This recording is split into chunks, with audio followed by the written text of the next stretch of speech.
Hey guys, this is Brian. I hope you're doing well. I want to let you know that we're very excited to welcome you back to campus on Sunday, May the 31st. We're looking forward to all being back together, whether you're worshiping with us in person or online. We know that God has great things for all of us as a church as we continue to move through this season that we're in. We want to take a minute to provide you with an instructional video of what you can expect if you choose to worship with us in person this coming Sunday. We know that you've seen all the protocols and whatnot, but this video is intended to kind of guide you through step by step what you can expect this Sunday. We look forward to seeing you. God bless. When you turn into the church parking lot, be sure to park near one of our main entrances that will be open.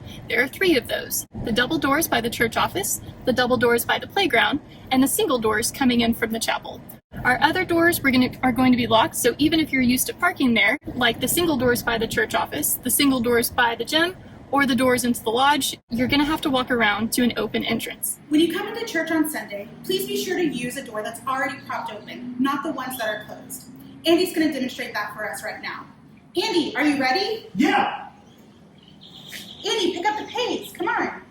Hurry. Run. No, run. What? Hurry, Andy. Hurry.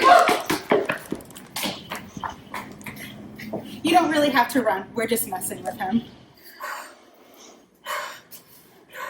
Did I make it?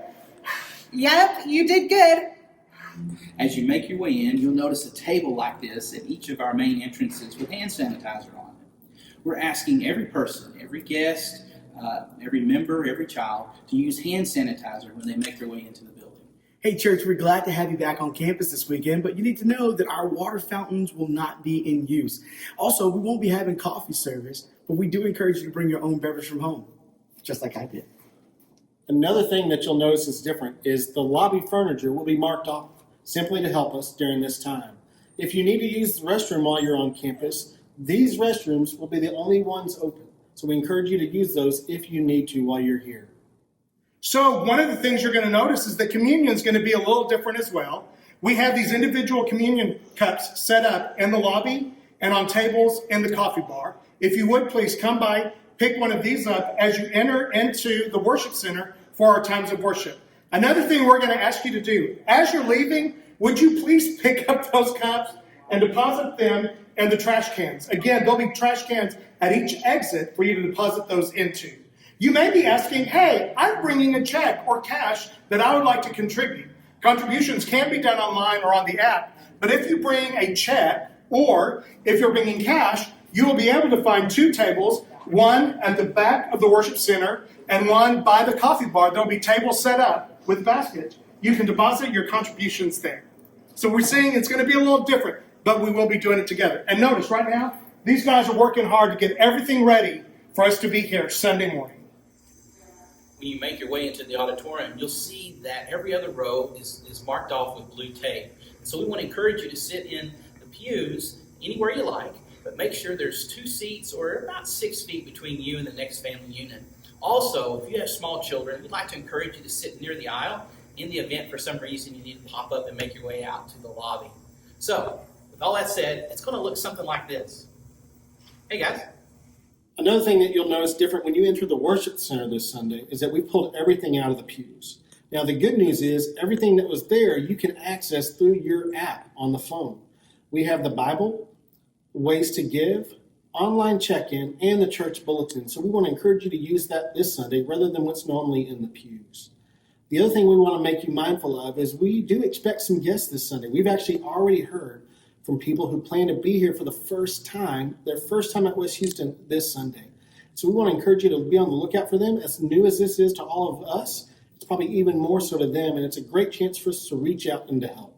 Hey church, we're glad you're continuing to worship. And whether you do that here or whether you do that at home, whether you sing out or don't, whether you stand or whether you sit, we're glad that you've made the choice to honor God in worship. The Nursing Moms Room will be available to help you with your baby's needs. There are a few things that we ask to help keep everyone safe. Number 1, 2 adults are only allowed in here at a time. And number 2, please wipe down the rocking chairs and changing tables before and after each use.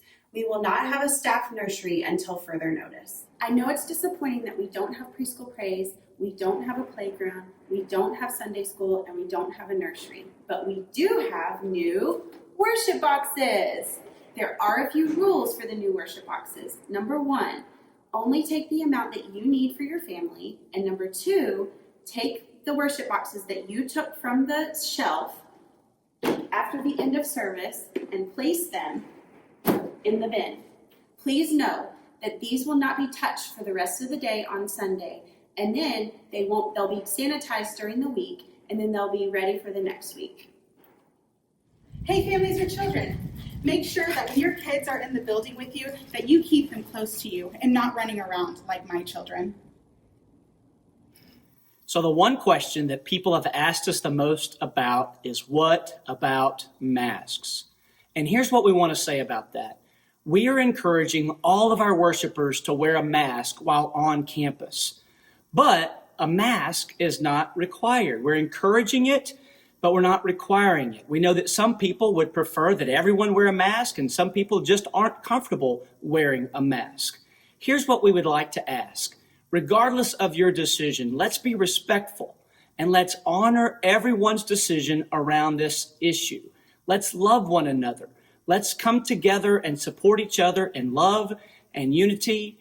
But let's also be responsible and do what we can to help prevent the spread of disease in our community. If you choose not to wear a mask, then we're asking that you do your very, very best to maintain social distancing of 6 to 8 feet or more at all times. But like I said, we are encouraging everyone to wear a mask while on campus.